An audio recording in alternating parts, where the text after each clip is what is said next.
This is a common lecture for pediatrics or child health. Now, before we begin with our presentation, let's just try to answer questions. What is the most common cause of death among Malaysian children aged between 1 to 5 years? And a list of 7 choices are given.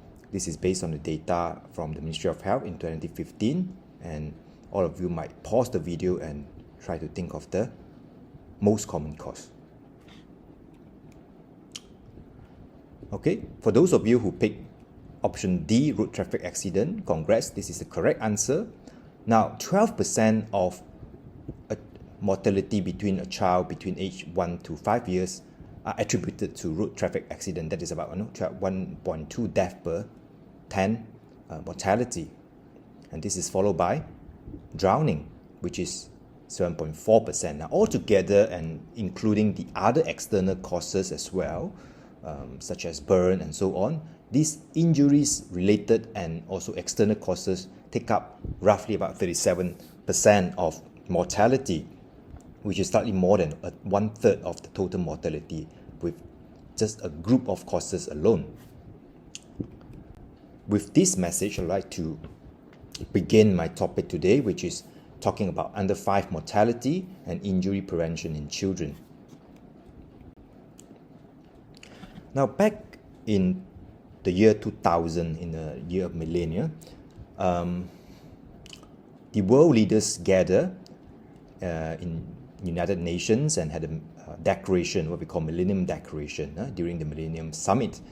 And what was achieved during the summit was that the world leaders, together with experts, outlined 8 targets that all countries are given the task to focus on for the next 20 years to come. And you can read on the slide that include reducing poverty, universal education, promote gender equality, and importantly, related to today's topic will be target number 4, which is reduce child mortality, together with the other targets.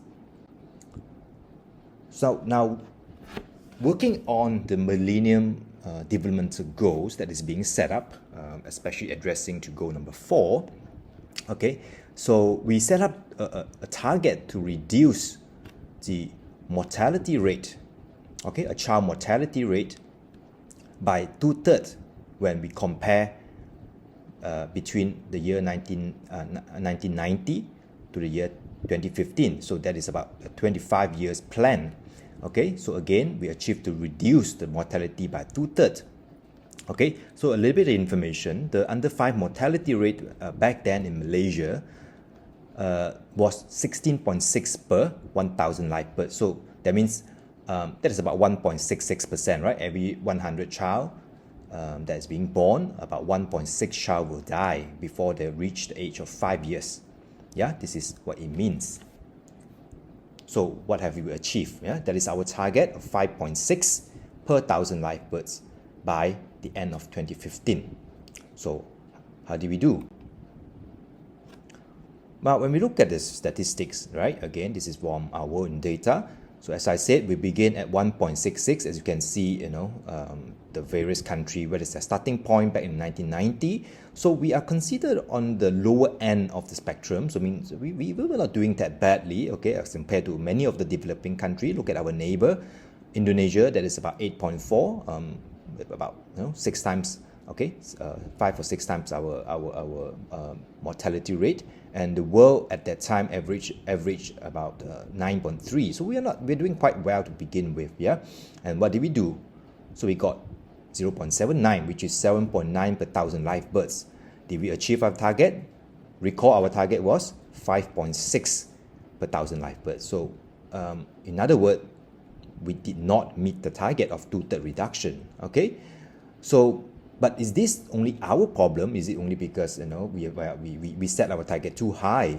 This is something that is not achievable. So let's look at another country that begin very close to us, and which is South Korea.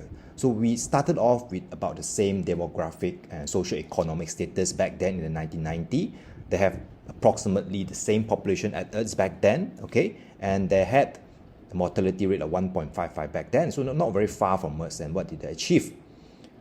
And you can see, we are double their. We started about the same, and as of today, our mortality rate is about double that of South Korea. Okay, so is this something that is achievable? Well, some country did show that they can achieve. Okay, even when you look at the other countries like Thailand, we started off about 2 times of our mortality rate back in 1990s. They are closing the gap. Okay, as of 2017, Thailand recorded 0.95% or 9.5 per thousand live birth of mortality. So they are really closing the gap. Now, so what went wrong? Is that really our fault? Okay, let's zoom in to look at the other data. Now, we did quite well, right, from the year 1990 back to the 2000, meaning the first 10 years.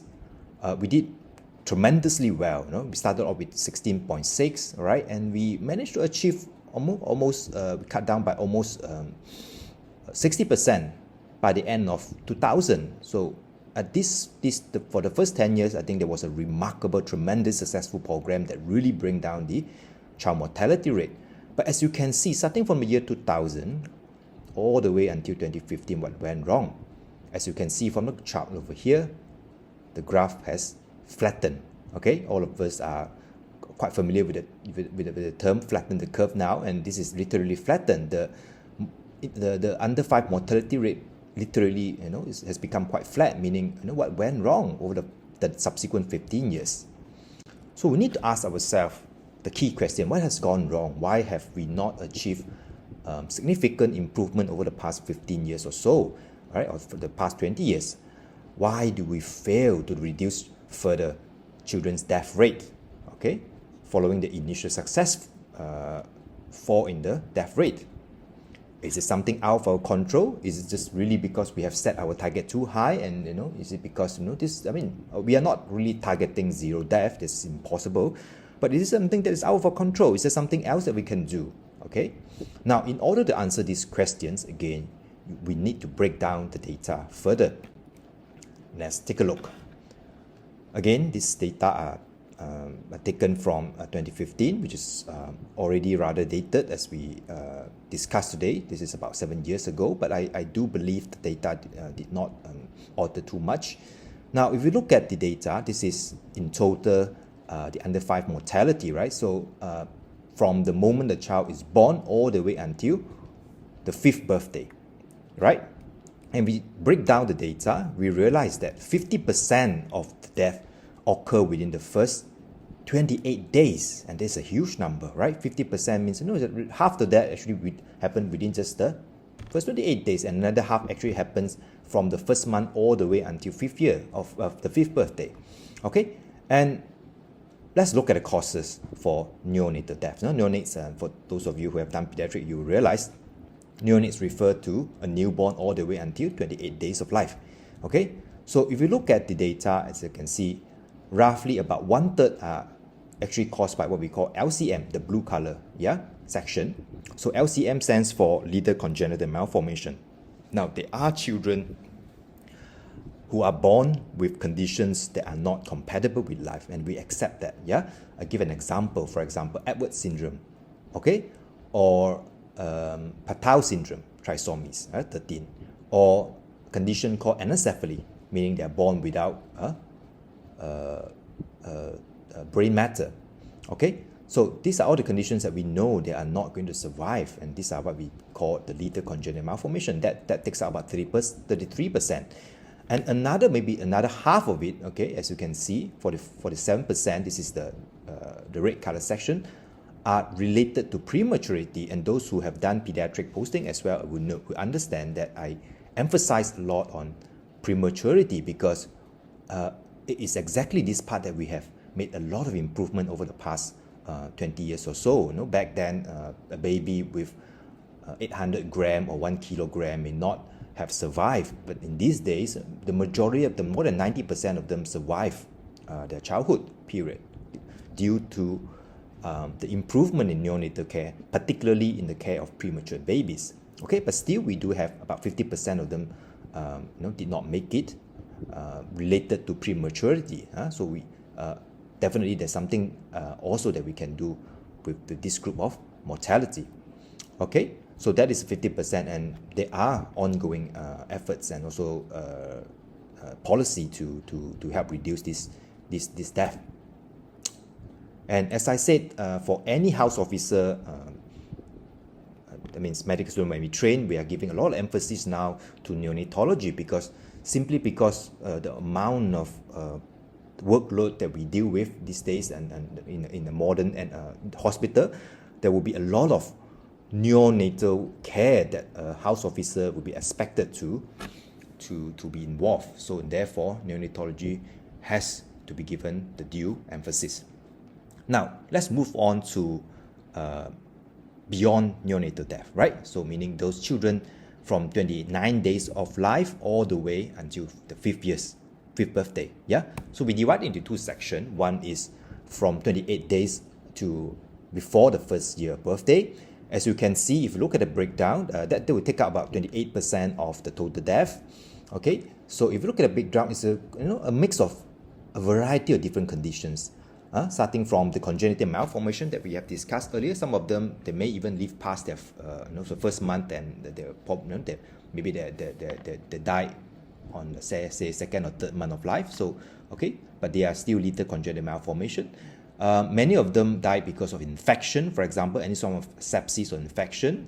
Okay, pay attention that 16% are caused by injuries or external causes. Okay, recall the opening questions they have asked. Okay. And again, 16% are caused by respiratory illnesses like pneumonia and so on. Yeah, so there's a good mix of different etiology or causes. Yeah, and let's take a look at the last group, which is children who died after the first birthday until just before the fifth birthday.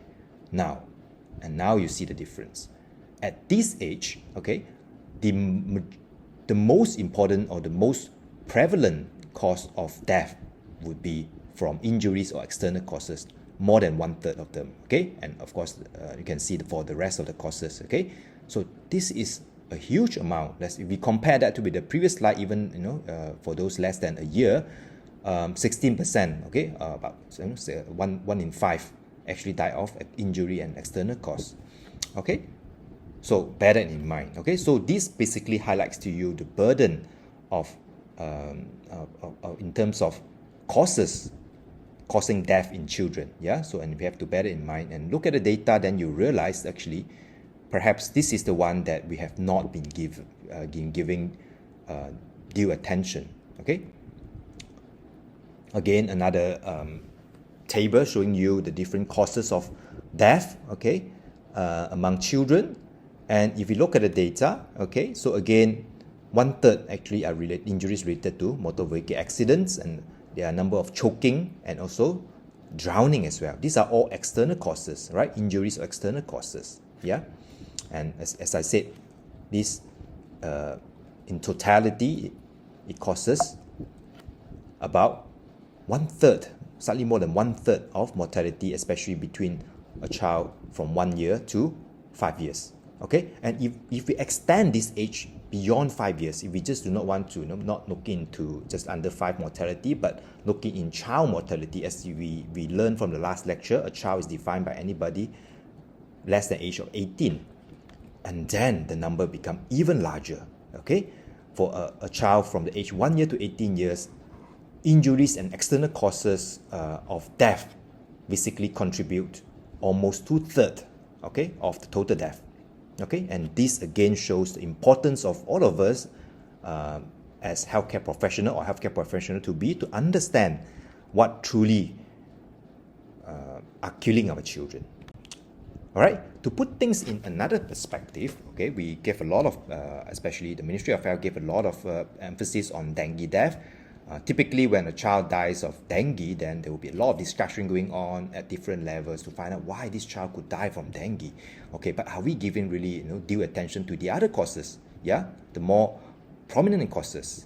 Okay, so just give you a different perspective. So for every child that died from dengue, 10 has died from drowning alone.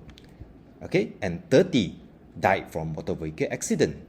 Okay, so this is the amount of death really when we compare that with dengue, right? And the amount, the magnitude of the causes of death caused by injuries alone, okay, or external causes, okay. And we are only talking about deaths for those survivors. Let's say survivors of drowning or survivors of severe motor vehicle accidents. Many of them do end up with long-term disability. Okay, I think we also do not discuss enough for those. Okay, that is something that even as a mortality is something of course we have to address. But how about the long-term disability? Many of them might have severe brain, ischemic or hypoxic injury to the brain that might result in lifelong disability. Okay, or lifelong dependency.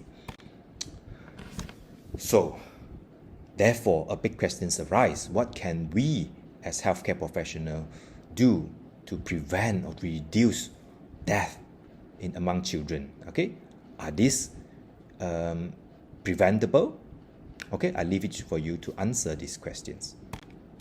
Now, in order to address this, to make better understanding, so I basically highlight, I list down 5 strategies or areas for us to advocate. So number 1 would be home accident or bracket injury prevention. Okay. Number 2, we have to take a look and overhaul the childcare registration system and the childcare center. Third, of course, we have to give a lot of attention to road traffic safety, and I think the most one of the most important message is the use of child restraint system, meaning a car seat. 4, I'm going to talk about drowning and drowning prevention, and lastly, just a word about championing and education.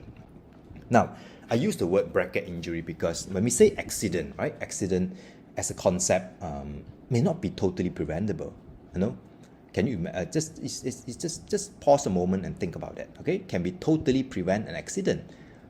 The fact that it's called an accident, that means it's happened beyond our control and beyond our expectation. Okay, so in other words, it might be an act of God. Okay, but there are things that we can do to reduce injury even though an accident occur. Now, this is something that you need to bear in mind. I'm going to highlight a few case scenario, a real case scenario, and death resulting from home accident. Okay, so all this happened in when I was in the district. So these are in the rural setting. So you have a 4-year, 4-month-old boy who got back from traveling, and well, obviously they are very excited to watch TV, and but the TV is not functioning, right? So the child's climbing up the TV. The TV is the very old type of cathode ray transmission TV, the CRT TV. It weighs about 40 kg, definitely heavier than the child himself. What happens is he tried to climb, and of course the TV couldn't stand the weight and fell down and basically crashed onto him and his body and his face, and immediately he lost consciousness, and there was bleeding and bruises on his face, and subsequently he sustained severe head injury, and very unfortunately he died. A second child, 2-year, 3-months girl, so it was a younger girl. She was actually sleeping in the living room. Okay, so you can imagine the area where the carpet is. Okay, on the floor. Okay, and unfortunately these 2 cats has somehow got into the house from the kitchen. And if you look at here, there's something that's being blocked out, right? So basically, when the father is trying to chase out the cats, the cat escaped through the window over here, broke the window, and the whole thing basically caused the TV in front to fall, right? And again, hit directly on the child's face. Well, you can imagine what happened to the child. Gets and bled immediately. Unfortunately, as I said, this is in a rural setting, and the home is quite far from hospital, take about 50 kilometers, and this is like, I'm talking about those trunk road, not the highway in Klang Valley. Very unfortunately, when the child arrived in the hospital, there was no signs of life, and CPR was done but unable to revive. So think again, are the deaths that I mentioned earlier preventable? Okay, and what are the similarities? Okay, so I don't have the data in Malaysia, but in the United States, 17,000 children annually are treated, meaning they may not necessarily die, but they had sustained injury due to TV. All right, so majority are boys. Many of them, they climb and the whole thing just tip and fall over. Right, so therefore, the American Academy of Pediatrics came up with a list of recommendations on how to prevent this particular injury, this type of injury. So of course, we avoid putting, you know, attractive things near the TV, anchor it to the wall if you have a bracket, right? And if we can't, then use something to actually hold them in place. And really, if you cannot do anything, just try to put in a place where the child, it's very difficult for the child to reach. All right, so the way, if you look at the picture, the way we place our TV, these are not recommended, especially if we have young children. Okay, so we do recommend putting in wall mounting, okay, as what we see in the picture. So if I put down the price is 300 to 1,500, this is back in 2015. The last I surveyed, a lot cheaper now, especially those non-mobile one. If you can see, those are can be extended, can be changed to different angle. The simplest form whereby you just want to put it onto the TV and screw it and put it in place, probably cost less than, you know, I mean 100 plus, okay, 100, 120, 130 ringgit, okay. So it's not, you know, significantly expensive these days, yeah. And if you really have difficulty buying those type of bracket, then alternative will be use some straps, okay. Basically, it's still better than without any restraint system, yeah. So this is just some simple strap. You can screw it onto the TV rack so that can prevent it from falling it directly onto the child, yeah. Okay, so do not put on a very unstable or wobbly places like in a sofa chair, in a very small rack that with wheels and all. These are all highly not recommended. Okay, of course, there are other forms of home accident that can happen, poisoning, for example. Okay, so we have over here a child safety cap. Okay, always put all these chemicals and medication, especially out of reach of children. Okay, not only that they can cause poisoning, but also choking hazard. For example, you know, the tablets over here, they can cause choking hazards. Right? And beware of all this water and plugs, electric points. Okay. So as you can imagine, I think once in a while you may see in the ward a child that sustained burn injury. Why? Because they are pulling the cable from the the kettle with hot water, and it got tumbled and splashed onto their body. Yeah. So we also do not advocate use of all these devices like walker or hammock and sarong. So simply because, you know, if we put the child on walker, the child become a lot more mobile than he or she should be. Remember, in developmental age, right? I mean, the mobility of the child really depends on how the gross motor development of the child. So if you give a walker, that means the child may not have reached that developmental stage and yet becoming a lot more mobile, then accident can occur. Now, hammock or sarong and these things can easily fall and cause injury as well. But most importantly, I think we have to remind our parents, okay, to supervise their children. Now let's move on to the second strategy, which is childcare center, right? Now, for those of you who have done pediatric posting, again, you will emphasize you will realize that I give a lot of emphasis on childcare center and child carer. So especially in the more urban area, it's rather common to have both parents working, and for that they have to leave their children either with pengasuh, with a babysitter, or in a childcare or nursery. Yeah. So what is the number like? So registered childcare center or nursery in Malaysia as we speak, all right? There are about 4,000 nurseries and 1,600 childcare centers. Those are the one that has been registered, okay, under the welfare department, okay, or Jabatan Kebajikan Masyarakat, to cater for 2.6 million children. That is obviously, as you know, that you can imagine. Again, there are many more baby carer center or even, you know, home-based pengasuh that are not being registered, even though there's already a law to mandate the registration. Okay, whenever you know, the center involves caring of a child more than 4 years and more than 4 of them. Yeah, so they are, you know, the registration is done with the welfare department. Now, but of course, if we look at this, we just do not put our finger to blame the childcare center why you don't want to go and do that and so on. We must also understand what are the barriers or hurdles leading to them not registered. Yeah, so these are the possible causes of barrier or hurdles causing the childcare centers or, you know, the home-based child carer to not registered. Okay, and on the blue box, we basically outline the possible strategies that we can enforce. Okay, I leave it for your own reading. Yeah. Okay. In fact, back in 2018, there were a lot of effort done then to make it a lot simpler, simplify the process, and basically we want you have to know if the particular center is not registered, then it will fall beyond the radar of the ministry, and therefore we cannot monitor, we cannot audit, we cannot educate or train the child carer. Yeah, so the first process really is to educate the child carer and to formally register. Okay.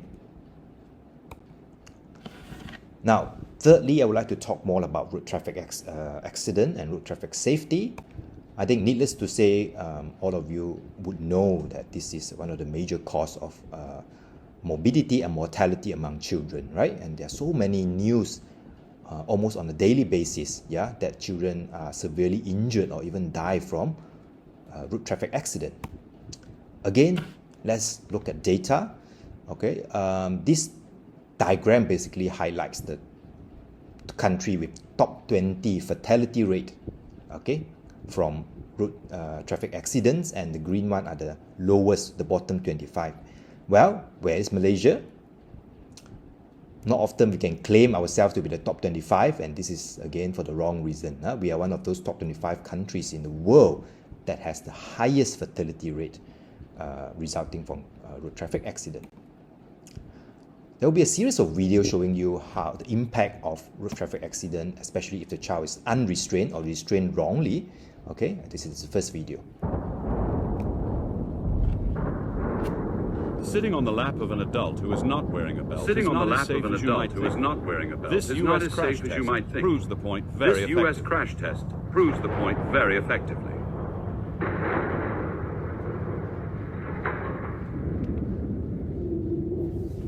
Lying on the rear seat without a belt is also Lying on the dangerous. rear seat In a without collision belt at 50 is also kilometers an dangerous. hour, In a a child collision weighing at 20 50 kilometers kilos an is hour, subjected to a forces child weighing 20 corresponding to the kilos weight is of a subjected baby to elephant. forces corresponding to the weight of a baby elephant.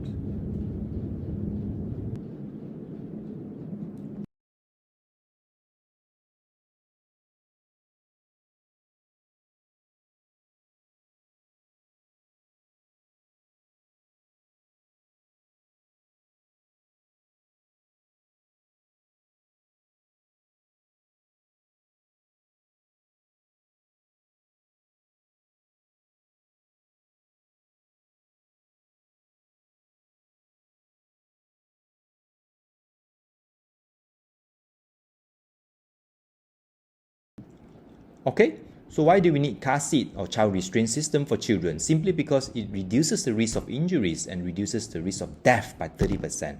Yeah.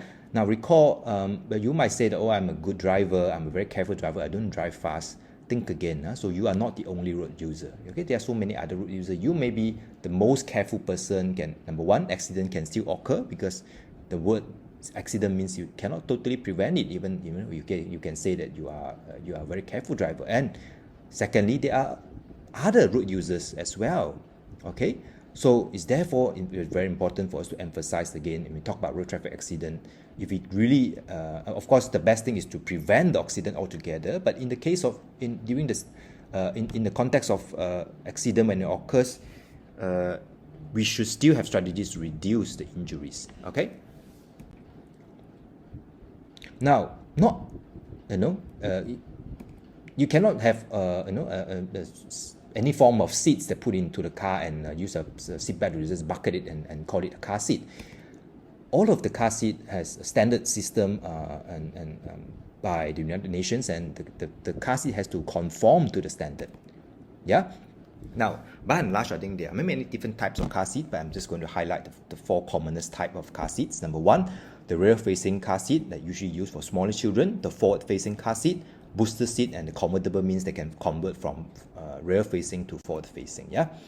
So rear-facing are the ones that the baby would literally, the face would be facing the back, right? And this offers the best protection. Okay, and this has to be typically put at the back, not in front, because of the airbag. I will explain later. Okay, and this is probably the best, and we should strive to put our baby in this type of car seat as long as they could. Forward facing, of course, is for older children when the face literally face the front. Okay, this offer less protection than the previous one, but still they are a good type of restraint system. Now, booster seat are for older children. You basically just need to push up the seat a little bit so that the child can now use the in-car seat belt system to restrain them. And how do we put all these car seat or child restraint system is also important. Now, typically now I think it's a regulation that any car need to have a 3-point seat belt, not only the lap belt, right? So now the animation that I'm going to show basically will tell you, if you are to put the restraint system wrongly, for in this case only a lap belt, what would be the impact? Yeah, so I will show you the impact happening to the child using a correct restraint system.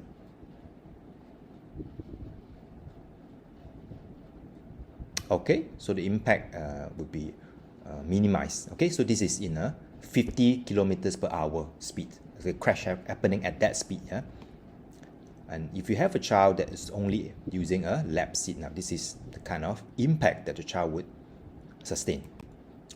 Now, next question is where you want to put the car seat. As I mentioned, the best car seat would be those rearward facing, and the best position is really right in the middle because it also protects the child from the sideward impact, right? So we have a rearward facing put in the middle that offers the best. But I know it will be quite bulky, it might take up a lot of space, then it may not be ideal for everybody. Yeah, if you really cannot, then I think position 2 or 4 are also acceptable. Yeah, rearward facing if possible, if not, then the forward facing. Now, do not put car seat or avoid putting car seat in front, especially the rearward facing. Why? Because in times of emergency, especially now, modern cars, most of them will have at least two airbags. So when the airbag get employed, okay, it is like a small little explosive in the car, really. You can imagine the kind of impact when it hit on the car seat, especially the rearward facing car seat. It can basically literally push the child onto the seat and crash the child onto the seat. Okay, I'll show a video later on. Yeah, so observe the video. This is a rear facing car seat that is being placed in front, and see what happens when the airbag is being activated. As the passenger airbag is deployed, it hits the baby seat with enormous force. It's most likely that the baby will have been killed with massive brain injuries.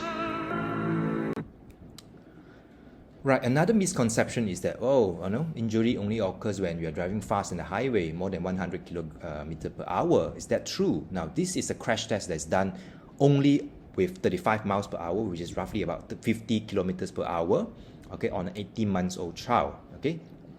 Notice the kind of impact, again, experienced by the child.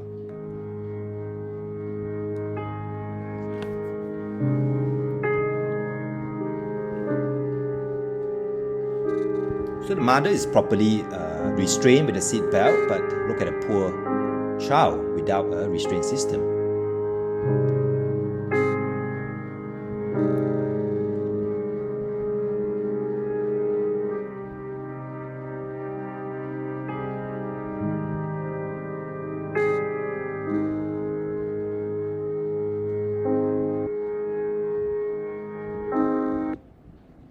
Okay, so back then, I think there were a lot of discussion going on, and we want to mandate the use of car seats, but after the change of administration, I have not heard as often anymore. Okay, so I hope this will still be passed by our parliament, and the use of car seats be made compulsory. You see, when there are more people buying it, the price will automatically go down. But as of now, I think you can get things like a forward-facing car seat for less than 100 ringgit. Okay, even from the places like Aeon. I'm not advocating to buy from Aeon. You can buy from any other places, but I'm just quoting an example. Yeah, so it's not that expensive anymore. It's most of the time it's now affordable, and in fact there are many NGOs. There are subsidy given for parents to buy car seat as well. Yeah, so if you want our child to travel safe in the car, use car seat. Yeah, okay, I've talked about that. Now let's move on to drowning. Okay, so again, this may not be always in the news, but I'm sure you have heard of it as well before. Children get drowned, and either they die on scene or they sustain severe injury. Okay, now approximately in Malaysia, approximately like 500 children drowned every year, and 2/3 of them actually died. Right, the remainder 200 children unfortunately suffered from severe complications like brain damage, lifelong disability I mentioned before. Now, the second most common death is actually drowning. The first is motor vehicle accident, and we're looking into the data for second most common cause, standalone as one single cause, is drowning, right? The 75% of them, many of them are when they are quite young, when they are not really able to even save themselves, when they're quite short, yeah? And important message, I think, from the researcher shows that the death can immediately double or even triple when other children attempt to save the one who is drowned first, yeah? It's a human nature for us to save our loved one or friends or family, right? And but the thing is, the important message here is when that happens and when a child tries to save another child, effectively the death become double, because now instead of one victim there are two or even three victims. Yeah, of course the profile, many of them occur during the monsoon period, right? Okay, some of them occur at home as well. Do not have the idea that this only occur like in the river, in the swimming pool, in the lake. Okay, it can also occur at home, because realize that even a few inches height of water can drown a young toddler, for example, if they are unable to get up on time. Okay, of course it can also occur in other recreational places like river, tasik and swimming pool, but these are all mainly for the older children. Now, as I said, okay, the number one message that we have to tell our children is that do not try to save another child when you see them drowning. Okay, go and ask help from an adult. Okay, that's important. I think immediately we can reduce the death rate by half. Yeah, and there are a lot of other strategies as well. Fencing in recreation area. Of course, there must be a lifeguard and swimming lessons. Some of the countries really, advocating teaching our child to swim. And I'm not talking about those developed countries like Australia or whatnot. Even countries like Vietnam, Bangladesh, Pakistan, they're really advocating swimming as a strategy to prevent or reduce drowning. Okay, or mortality or morbidity related to drowning. Yeah. Alright, so I have talked quite a bit about the causes of mortality in children, okay, and to summarize, okay, so as healthcare professional all of us healthcare professional, all of us need to recognize that injuries and external causes are currently the most common cause of death among children. No longer we are talking about sepsis, infection, diarrheal disease, definitely not dengue, at least in Malaysian perspective. We have gone a long way from there. Now we have to pay attention to injuries or injury-related death. Yeah, of course, this is not just a health issue, and I have to understand that this is a complex socio-economic, even a political problems. Okay, there must be a political will to push forward the changes. Yeah, I mentioned the 4 key areas for us to focus will be home accident or injury prevention, childcare center registration and training, road traffic accident, and lastly, drowning. Okay, and I hope all of us can become aware and be champion and advocates for the prevention of death among children. Alright, so we have already moved beyond the Millennium Developmental Goals, going back to our first few slides where I did mention about MDGs, but we have now going into Sustainable Developmental Goals, and instead of 8 targets, now we have 17 targets. Yeah, but the keyword here is we should leave no one behind. Yeah. Okay, with that, thank you for your attention, and please complete your online quizzes. As usual, you need to pass and answer at least 50% correctly in order for you to be recorded as attended. Thank you.